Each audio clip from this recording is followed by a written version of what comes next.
Assalamualaikum warahmatullahi wabarakatuh.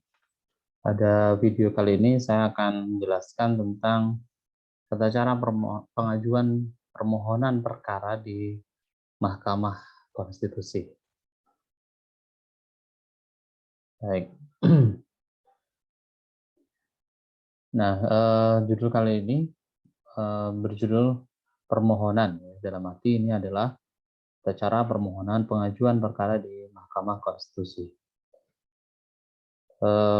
Mengapa di dalam pengajuan perkara di Mahkamah Konstitusi itu disebut dengan istilah permohonan? Istilah ini yang digunakan dalam Undang-Undang Nomor 24 Tahun 2003 adalah permohonan. Jadi bukan menggunakan istilah gugatan seperti dalam hukum acara perdata. Ini memang spesifik di MK, itu berbeda dengan hukum acara perdata atau hukum acara PT-UN. Pengajuan perkaranya disebut dengan gugatan, tetapi kalau di MK disebut dengan permohonan.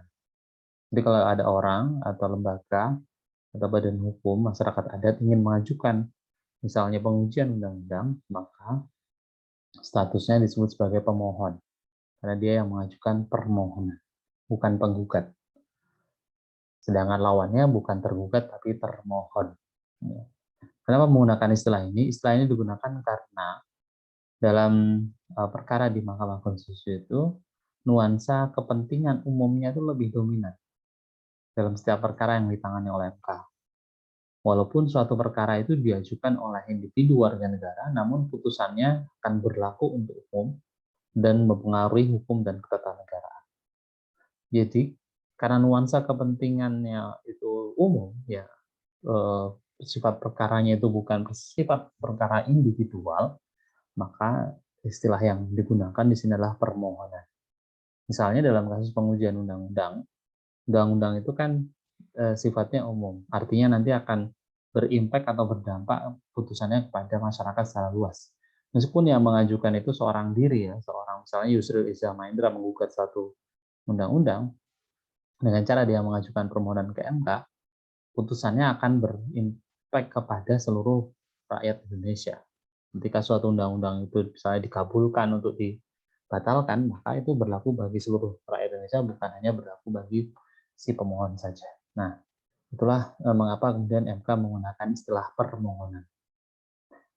Kemudian ketika masih ditangani oleh MA, jadi sebelum dulu ada MK, perkara-perkara yang sekarang ditangani MK itu lebih dulu ditangani oleh Mahkamah Agung untuk sementara waktu ketika MK belum ada. Digunakan dua istilah waktu itu, satu permohonan, yang kedua gugatan. Istilah permohonan itu dipakai untuk perkara PUU, pengujian undang-undang, kemudian SKLN, sengketa kewenangan antar lembaga negara, dan impeachment atau pemberhentian presiden. Sedangkan istilah gugatan itu untuk perkara PHPU, ya perselisihan hasil pemilihan umum, dan PPP, pembubaran partai politik. Ya, tetapi sekarang istilah ini sudah dilebur menjadi satu dengan satu kata, yaitu permohonan, atau satu frase ya disebut dengan permohonan. Oke, berikutnya prosedurnya bagaimana pengajuan permohonan di Mahkamah Konstitusi. Jadi kalau misalnya Anda sebagai mahasiswa atau sebagai advokat ke depan ya, Anda ingin mengajukan permohonan perkara di MK, itu ada prosedurnya. Pertama, permohonan diajukan secara tertulis. Jadi bukan secara lisan tetapi secara tertulis dalam bahasa Indonesia, bukan bahasa Inggris, apalagi bahasa daerah, oleh pemohon atau kuasanya kepada MK. Jadi oleh pemohon sendiri atau dia mewakilkan kepada kuasa hukumnya. Ya. Yang kedua, setiap permohonan harus ditandatangani pemohon atau kuasanya, serta dibuat 12 rangkap. Kenapa 12 rangkap? Karena MK memiliki 9 orang hakim. Jadi setiap hakim dikasih satu-satu. Ya, sisanya kemudian untuk para pihaknya. Ya, satu untuk panitera TMK dan satu untuk pemohon dan satunya untuk termohon. Yang kedua, di dalam permohonan harus diuraikan secara jelas perkara yang dimohonkan terkait dengan salah satu wewenang dari MK. Jadi harus disebutkan permohonannya itu terhadap perkara apa dari 4 kewenangan MK itu. Apakah dia masuk kategori pengujian undang, atau SKLN, atau PPP, atau PHPO, atau impeachment. Itu harus disebut di situ. Jadi tidak boleh sumir ya, tidak boleh tidak jelas gitu. Misalnya ini perkara pidana kok masuk ke sini, perkara perdata masuk ke sini ya nggak bisa. Jadi spesifik perkara yang memang itu merupakan kewenangan dari MK. Permohonan harus disertai dengan alat bukti yang mendukung permohonan dimaksud. Ya, jadi harus ada alat bukti. Boleh ditambah bukti tambahan dalam proses persidangannya nantinya. Nah, misalnya alat bukti itu alat bukti tulis misalnya, tertulis. Kalau pengujian undang-undang tentu dilampirkan undang-undang ya, salinan undang-undang yang resmi ya, yang itu bisa diperoleh dari misalnya Sekretariat Negara. Itu dilampirkan. Kemudian misalnya kalau itu kasusnya PHPU misalnya, perselisihan hasil pemilu, maka dilampirkan berita acara atau sertifikat hasil rekapitulasi penghitungan suara dan sebagainya ya, tergantung kemudian kasusnya yang diajukan kasus di kewenangan MK yang mana. Kemudian pasal 31 Undang-Undang 24 2003 disebutkan bahwa permohonan sekurang-kurangnya ini sekurang-kurangnya minimal ya memuat nama dan alamat pemohon, uraian mengenai perihal yang menjadi dasar permohonan sesuai dengan perkara yang dimohonkan, dan hal-hal yang diminta untuk diputus. Jadi nama dan alamat pemohon itu sudah pasti, meskipun nanti ada lebih detail daripada ini ya, itu minimal ya. Kemudian uraian mengenai hal yang menjadi dasar atau disebut dengan fundamentum petendi. Apa sih dasar permohonannya? Disebutkan undang-undangnya, mana yang kemudian dianggap melanggar hak konstitusional warga negara.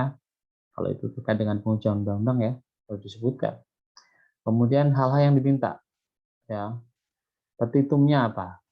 Keinginannya dari pemohon apa? Misalnya membatalkan undang-undang, membatalkan pasal, membatalkan ayat, membatalkan penjelasan dari undang-undang. Kalau PU, kalau misalnya itu terkait dengan PHPU, ya minta supaya membatalkan keputusan KPU terkait dengan sengketa pilpres misalnya, sengketa pilkada, atau sengketa pemilu yang lain. Nah, oke. Berikutnya pendaftaran permohonan dan penjadwalan sidang. Permohonan yang diajukan kepada MK diterima petugas untuk disampaikan kepada panitera MK yang akan melakukan pemeriksaan kelengkapan pemohon. Jadi pengajuan perkara itu, pengajuan permohonan itu kepada panitera di MK, jadi di Jakarta, di Mahkamah Konstitusi. Berkas dalam bentuk hard copy dan soft copy. Jadi ada dua bentuk, hardnya, print out-nya diserahkan, soft-nya juga diserahkan. Kenapa soft copy juga diserahkan? Karena hakim MK itu bisa pula membaca, ya, membaca permohonan itu melalui alat elektronik, misalnya laptop ataupun juga komputer yang ada di MK. Jadi kalau Anda datang ke Mahkamah Konstitusi, ke ruang sidang itu di meja hakim itu ada komputer yang ditanam di meja, ya, sehingga hakim itu bisa melihat ya perkara itu bisa dibaca secara soft copy, ya, tidak dibaca hardnya. Tapi hardnya juga bisa diletakkan di meja, tapi juga bisa dibaca melalui komputer atau laptop yang disediakan. Permohonan yang dinyatakan lengkap dimasukkan ke dalam BRPK, buku registrasi perkara konstitusi. Jika belum lengkap, pemohon wajib melengkapi dalam waktu 7 hari kerja ya, sejak pemerintah buat. Dan lengkap, kalau sudah lengkap, dicatat di BRPK diberi nomor perkara, tanggal penerimaan berkas, nama pemohon, dan pokok perkara. Kemudian dalam jangka waktu 14 hari kerja sejak diregistrasi akan ditetapkan jadwal sidang pertama. Jadi dalam ring waktu 14 hari kerja setelah kemudian diajukan, maka akan ditetapkan jadwal sidang pertamanya kapan. Dan ini sangat tergantung dengan case-nya, kasusnya. Ada yang memang harus cepat, ya. Misalnya kalau kasus PHPU itu kan harus cepat, ya. Nanti terburu dengan penetapan ya, untuk calon presiden maupun juga calon anggota DPR yang ada agenda yang sudah ditetapkan agenda politiknya, sehingga dijadwalkan biasanya lebih cepat dari kasus-kasus yang lain. Sidang pertama dapat dilakukan pada lebih dari 14 hari kerja. Pengumuman sidang di papan pengumuman MK atau di website. Jadi di website MK, mkri.go.id, di situ lengkap terkait dengan pengumuman-pengumuman jadwal sidang dan lain-lain. Dan setiap permohonan yang sudah diajukan tidak dapat ditarik kembali. Oke, berikutnya permohonan online. Jadi tadi yang saya jelaskan permohonan offline. Permohonan dengan menggunakan cara offline. Nah, MK itu memiliki mekanisme permohonan secara online. MK ini adalah peradilan modern. Ya, sudah mengadopsi sistem peradilan modern sebelum yang lain mengikuti akhirnya ya. Misalnya Mahkamah Agung sekarang sudah punya e-court. MK sudah sejak awal berdiri sudah punya sistem ya. Punya sistem dan tidak lama dari setelah berdiri itu segera membuat sistem secara online. Termasuk juga persidangan online ya. DMK sudah biasa ya. Memeriksa saksi melalui telekonferensi ya. Sebelum ada pandemi Covid ya.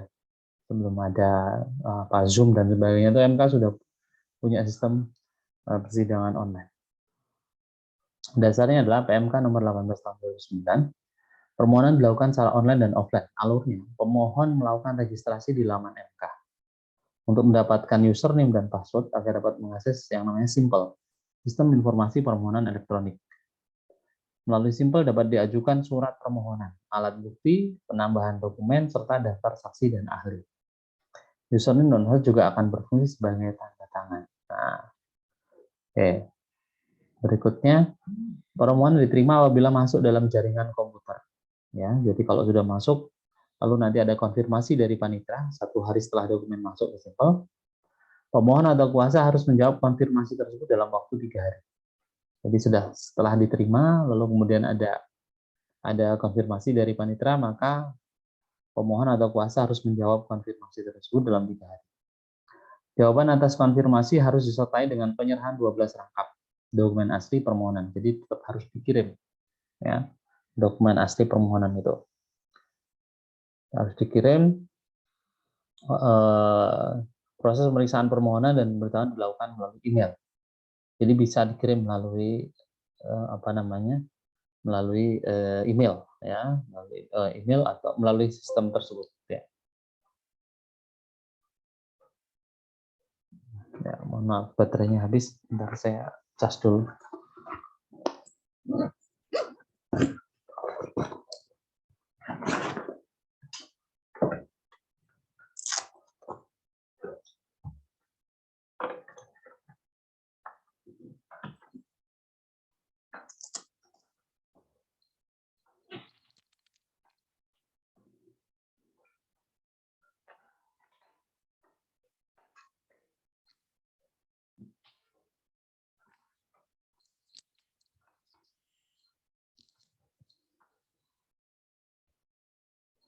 Oke, jadi proses pengajuannya bisa melalui SIMPEL tadi, lalu kemudian nanti akan diberikan jawaban melalui email si pemohon.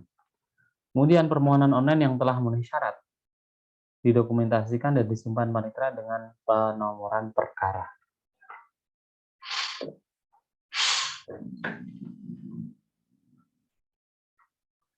Panitia mengirimkan akta registrasi perkara kepada pemohon melalui email dalam waktu 7 hari sejak diregistrasi. Oke, berikutnya. Nah, setelah kemudian perkara tadi diajukan baik melalui offline maupun online, lalu ada istilah penggabungan perkara. Ini di luar dari prosedur permohonan ya. Tapi ini maksudnya setelah permohonan oke diterima dan seterusnya, ini ada lagi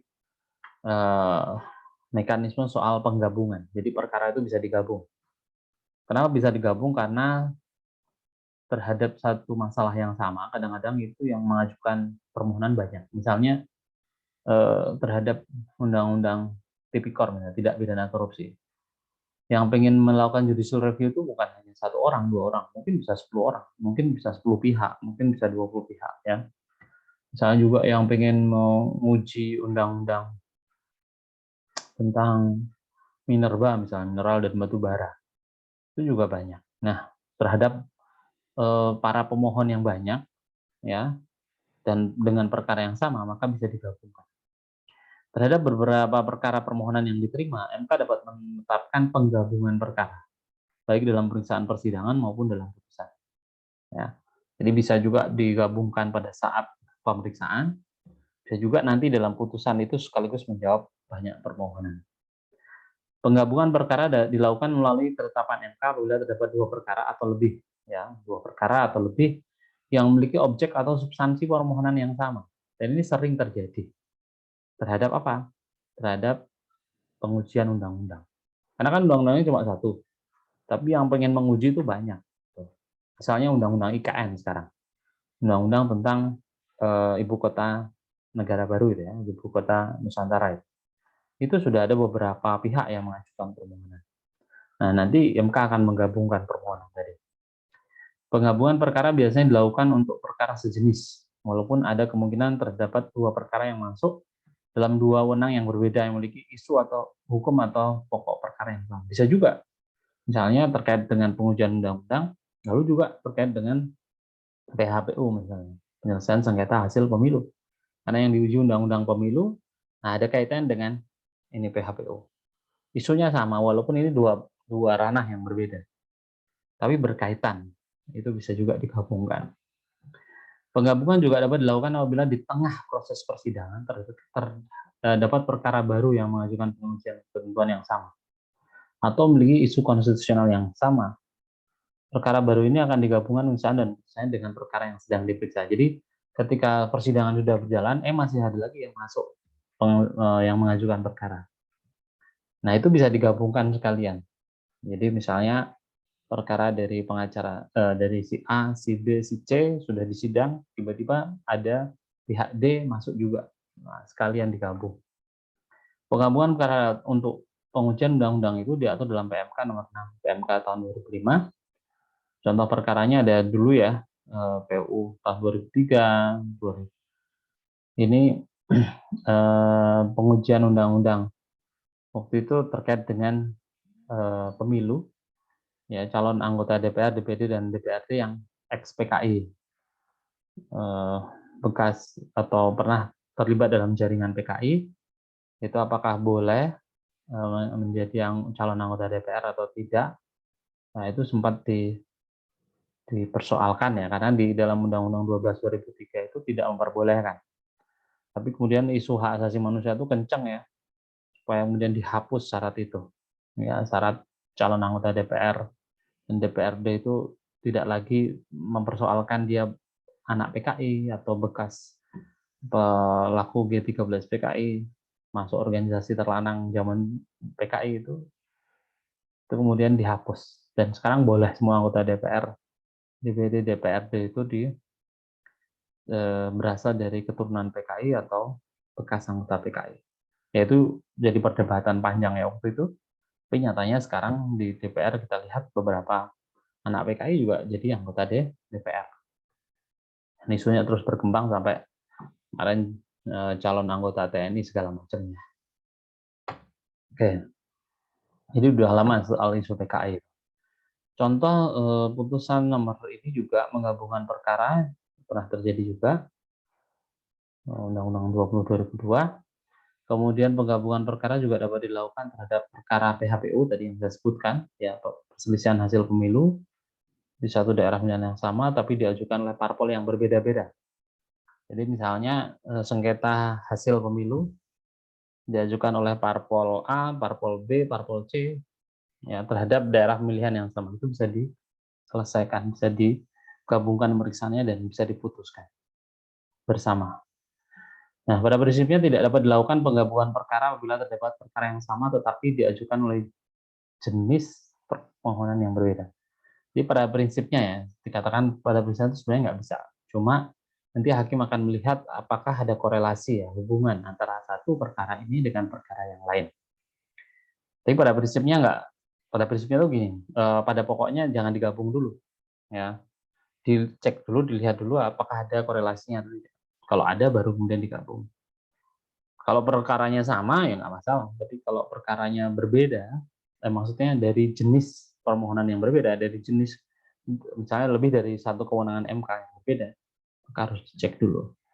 Perkara pemilu kada, misalnya contoh diajukan melalui PHPU dan SKLN, maka tidak dapat digabung. Misalnya satu sengketa pilkada, satunya sengketa antar lembaga negara. Ini kan sudah dua ranah yang beda. Tetapi bisa juga MK mengambil putusan diputus pada hari yang sama. Jadi di sana sidang, sini sidang, ya, kemudian sidang pleno, sidang panel, ya, panel itu 3 orang hakim, 3 orang hakim. Nanti ketika pleno kemudian diputus pada hari yang sama.